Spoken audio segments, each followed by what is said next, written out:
नमस्कार दोस्तों। प्रस्तुत है मुंशी प्रेमचंद्र द्वारा लिखी कहानी बोहनी। उस दिन जब मेरे मकान के सामने सड़क की दूसरी तरफ एक पान की दुकान खुली तो मैं बाग बाग हो उठा। इधर एक फलांग तक पान की कोई दुकान न थी और मुझे सड़क के मोड़ तक कई चक्कर काटने पड़ते थे। कभी वहां कई कई मिनट तक दुकान के सामने खड़ा रहना पड़ता था। चौराहा है, ग्राहकों की हरदम भीड़ रहती है। यह इंतजार मुझको बहुत बुरा लगता था। पान की लत मुझे कब पड़ी और कैसे पड़ी यह तो अब याद नहीं आता, लेकिन अगर कोई बनाकर गिलोरिया देता जाए तो शायद मैं कभी इनकार न करूं। आमदनी का बड़ा हिस्सा नहीं तो छोटा हिस्सा जरूर पान की भेंट चढ़ जाता है। कई बार इरादा किया कि पानदान खरीद लूं, लेकिन पानदान खरीदना कोई खाला जी का घर नहीं है और फिर मेरे लिए तो हाथी खरीदने से किसी कम तरह नहीं है। और मान लो, जान लो, जान पर खेलकर एक बार खरीद ली तो पानदान कोई परी की थैली तो नहीं कि इधर उधर इधर इच्छा हुई और गिलोरिया निकल पड़ी। बाजार से पान लाना, दिन में 5 बार फेरना, पानी से तर करना, सड़े हुए टुकड़ों को तराश कर अलग करना, क्या कोई आसान काम है? मैंने बड़े घरों की औरतों को हमेशा पानदान की देखभाल और प्रबंध में ही व्यस्त पाया है। इतना सर दर्द उठाने की क्षमता होती तो आज मैं भी आदमी होता। और अगर किसी तरह यह मुश्किल भी हल हो जाए तो सुपारी कौन काटे? यहाँ तो शर्तों की सूरत देखते ही कपकपी छूटने लगती है। जब कभी ऐसी कोई जरूरत पड़ आती जिसे टाला नहीं जा सकता तो सिल पर बट्टे से तोड़ लिया करता हूँ, लेकिन शर्तें से काम लूँ यह गैर मुमकिन है। मुझे तो किसी को सुपारी काटते देखकर उतना ही आश्चर्य होता है जितना किसी तलवार की धार पर नाचते देखकर। और मान लो यह मामला भी किसी तरह हल हो जाए तो आखिरी मंजिल कौन फतह करे? कत्था और चूना बराबर लगाना क्या कोई आसान काम है? कम से कम मुझे तो उसका ढंग नहीं आता। जब इस मामले में वे लोग रोज गलतियां करते हैं तो इस कला में दक्ष है तो मैं भला किस खेत की मूली हूँ? तबोली ने अगर चूना ज्यादा कर दिया ता कत्था और ले लिया, उस पर उसे एक डांट भी बतानी पड़ी। आंसू पूछ गए। मुसीबत का सामना तो उस वक्त होता है जब किसी दोस्त के घर जाए। पान अंदर से आई तो उसके सिवाय की जानबूझकर मक्खी निगले, समझ बूझकर जहर का घूंट गले से नीचे उतारे, और चारा ही क्या है? शिकायत नहीं कर सकते, सभ्यता बाधक होती है। कभी कभी पान मुंह में डालते ही ऐसा मालूम होता है कि जीभ पर कोई चिंगारी पड़ गई। गले से लेकर छाती तक किसी ने पारा गर्म करके उड़ेल दिया, मगर घुटकर रह जाना पड़ता है। अंदाजे में इस हद तक गलती हो जाए यह तो समझ में आने वाली बात नहीं। मैं लाख अनाड़ी हूँ, लेकिन कभी इतना ज़्यादा चूना नहीं डालता। हाँ, 2-4 छाले पड़ जाते हैं तो मैं समझता हूँ यही अंतपुर के कोप की अभिव्यक्ति है। आखिर वह आपकी जातियों का प्रोटेस्ट क्यों करे? खामोश बायकाट से आप राजी नहीं होते। दूसरा कोई हथियार उसके हाथ में नहीं। भवों की कमान और बरौनियों का नेजा और मुस्कुराहट का तीर उस वक्त बिल्कुल कोई असर नहीं करते जब आंखें लाल किए आस्तीने समेटे इसलिए आसमान पर सर उठा लेते हैं कि नाश्ता और पहले क्यों नहीं तैयार हुआ। जब सालान में नमक और पान में चूना ज़्यादा कर देने के सिवाय बदला लेने का उनके हाथ में और क्या साधन रह जाता है।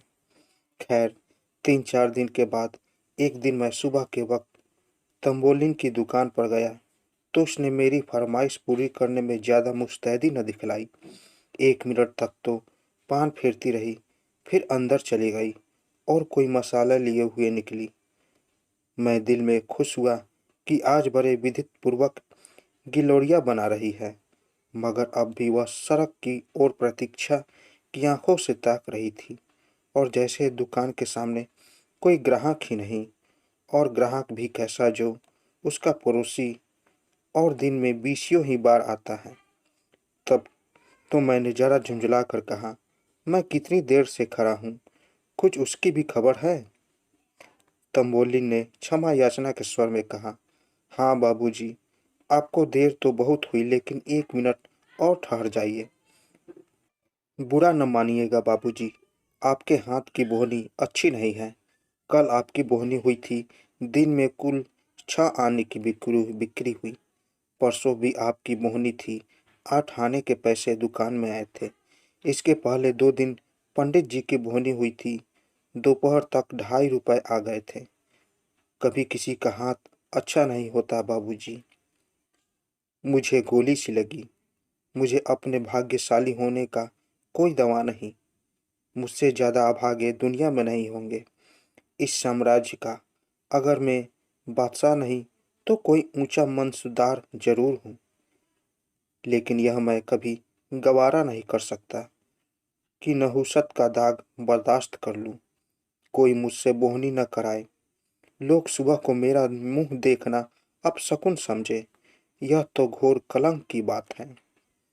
मैंने पान तो ले लिया, लेकिन दिन में पक्का इरादा कर लिया कि इस नहुसत के दाग को मिटाकर ही छोड़ूंगा।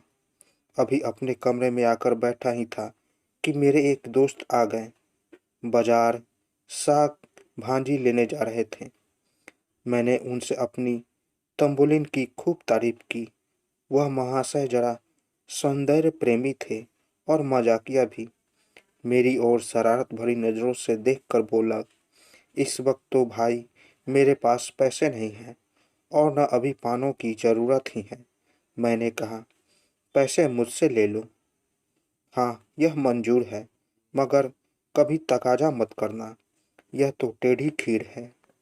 तो क्या मुफ्त में किसी की आंख में चढ़ना चाहते हो? मजबूर होकर उन हजरत को एक टोली पान के दाम लिए। इसी तरह जो मुझसे मिलने आया उसे मैंने तंबोलिन का बखान किया। दोस्तों ने मेरी खूब हंसी उड़ाई, मुझ पर खूब फप्तियाँ कसी। मुझे छुपे रुस्तम, भगत जी और न जाने क्या क्या नाम दिए, लेकिन मैंने सारी आफतें हंसकर टाल दी। यह दाग मिटाने की मुझे धुन सवार हो गई। दूसरे दिन जब मैं तंबोलिन की दुकान पर गया तो उसने फौरन पान बनाए और मुझे देती हुई बोली, बाबूजी, कल तो आपकी बोहनी बहुत अच्छी हुई, कोई 3.5 रुपए आए। अब रोज बोहनी करा दिया करो। 3-4 दिन लगातार मैंने दोस्तों से सिफारिशें की, तंबोलिन की स्तुति गाई, अपनी गिरोह से पैसे खर्च करके सुखरुई हासिल की। लेकिन इतने ही दिनों में मेरे खजाने में इतनी कमी हो गई कि खटकने लगी। यह स्वांग अब ज़्यादा दिनों तक न चल सकता था। इसलिए मैंने इरादा किया कि खुद दिनों उसकी दुकान से पान लेना छोड़ दूं। जब मेरी बोहनी ही न होगी तो मुझे उसकी बिक्री की क्या फिक्र होगी। दूसरे दिन हाथ मुंह धोकर मैंने एक इलायची खा ली और अपने काम पर लग गया। लेकिन मुश्किल से आधा घंटा बीता होगा कि किसी की आहट मिली। आंख ऊपर उठाया तो देखता हूँ तंबोलिन गिलौरिया लिए सामने खड़ी मुस्कुरा रही है। मुझे इस वक्त उसका आना जी पर बहुत भारी गुजरा, लेकिन इतनी बेमुरवती भी तो न हो सकती थी कि दुत्कार दूं। बोला, तुमने नाहक तकलीफ की, मैं तो आ ही रहा था। तंबोलिन ने मेरे हाथ में गिलौरिया रखकर कहा, आपको देर हुई तो मैंने कहा मैं ही चलकर बोहनी कराऊं। दुकान पर ग्राहक खड़े हैं, मगर किसी की बोहनी नहीं की। क्या करता, गिलौरिया खाई और बोहनी कराई। जिस चिंता से मुक्ति पाना चाहता था वह फर फंदे की तरह गर्दन पर चिपटी हुई थी। मैंने सोचा था मेरे दोस्त 2-4 दिन तक उसके यहाँ पान खाने जाएंगे तो आप ही उनसे हिल जाएंगे और मेरी सिफारिश की जरूरत न पड़ेगी। मगर तंबोलिन शायद पान के साथ अपने रूप का भी कुछ मोल करती थी, इसलिए एक बार तो उसकी दुकान पर गया, दोबारा न गया। एक दो रसिक नौजवान अभी तक आते थे। वह लोग एक ही हंसी में पान और रूप दर्शन दोनों का आनंद उठाकर चलते बनते थे। आज मुझे अपनी साख बनाए रखने के लिए फिर पूरे 1.5 रुपए खर्च करने पड़े। बढ़िया बैठ गई। दूसरे दिन मैंने दरवाज़ा अंदर से बंद कर लिया, मगर जब तिम्बोलिन से नीचे से चीखना, चिल्लाना और खटखटाना शुरू किया तो मजबूरन दरवाज़ा खोलना पड़ा। आंखें मलता हुआ नीचे गया, जिससे मालूम हो कि आज नींद आ गई थी। फिर बोहनी करानी पड़ी और फिर वही बला सर पर सवार हुई। शाम तक 2 रुपए का सफाया हो गया। आखिर इस विपत्ति से छुटकारे पाने का यही एक उपाय रह गया था कि वह घर छोड़ दूं। मैंने वहां से 2 मील एक अनजान मोहल्ले में एक मकान ठीक किया और रातों रात असबाब उठाकर वहां जा बसा। वह घर छोड़कर मैं जितना खुश हुआ, शायद कैदी जेलखाने से भी निकलकर उतना खुश न होता होगा। रात को खूब गहरी नींद सोया।